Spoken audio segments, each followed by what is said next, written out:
It is the worst disease imaginable. It's invisible, and it's very haunting, and it's persistent, and it's anguishing, and it's chronic, and it's life-threatening. Well, the most painful part, I think, was this overwhelming despair. Just overwhelming despair. If you're able to feel good, you know, and have a dry mouth, you know, during the day, that's probably a fair trade-off there. I want you to think about these questions I'm going to ask. How many of you plan to leave church tonight to go out and get drunk? How many of you are going to go out and shoot up with some heroin or smoke a joint? After I began taking medication, I began to feel much better. I enjoyed things that I was not enjoying before. The sadness, the despair lifted. I had forgotten the little joys of doing that. I went and bought bubbles and I went and bought crayons. All I wanted to do was see bright colors, and I wanted to do things that just kind of were simple and made you laugh. For the first I went and bought bubbles and I went and bought crayons.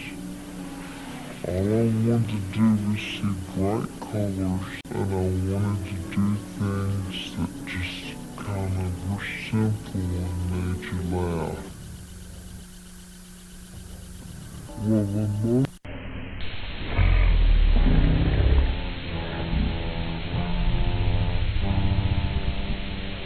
that little pill means so much to me. I think of it, I compare it with a stone, a gem, and there is no piece of jewelry that I would trade my pills for.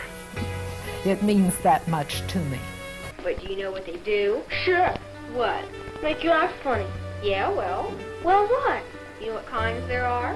Kinds of what? Drugs. I know. You know you can smoke them, Sure, like a cigarette. and you can take them like a pill, too. And you can sniff them. You can what? Sniff them. Smell them like a flower. Come on. It's the truth. And you can stick them in your arm with a needle. A needle? A big old needle. Not me, boy. What if you had to? Why would I have to? Because. Because what? Well, I mean, What? drugs are like that.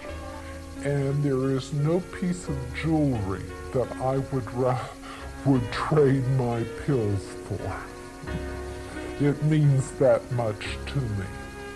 I can say that I'm actually beginning to enjoy some things. And that's neat. It's, I like it.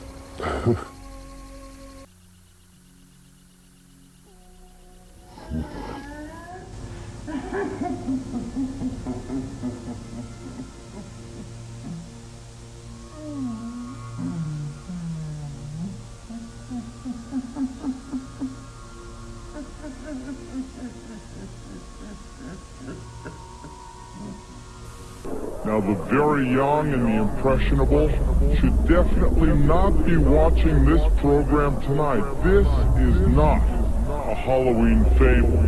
This is a real-life horror story, and it will give small children bad dreams. Power, girls, just the feeling of people looking at you for drugs, popularity, all hell, ripping apart, severing flesh, gouging eyes, things like that, you know. Is like my power source. That's where my power comes from, to overcome everything, and he gives me power to not have no fears of anything. I can talk to him, and sometimes I can just be standing in the middle of a room and just say, this is what I've got going on, what do you think about it? And it's not like I hear him, it's like something just clicks and says, well, this is what you should do. I believe that I have a telepathic power of some kind. You know, I can communicate with people through my dreams, and I can astral project. I don't know how I do it, but I can leave my body with my soul, like it's my inner body. I can roam around freely while I'm asleep. Children so traumatized in the first years of life. that they do not bond with other people. They are children who cannot love or accept love. Children without conscience, who can hurt or even kill without remorse. Of all the crimes committed in the name of the most heartbreaking involve children. For young victims of the joy of childhood gives way to pain, darkness, and fear. The preparations are thus completed.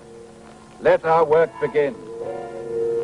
Bring to me the vessel of reversal. My child, lay you down upon this altar.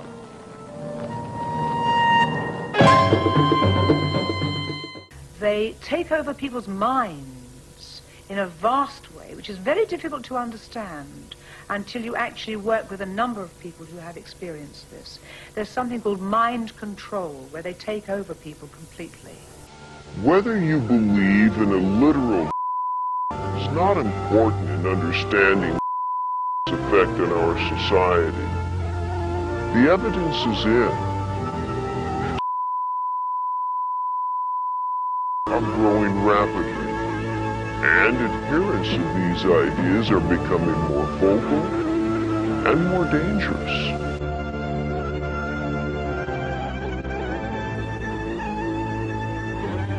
Each one of us is an advertisement for Jesus Christ.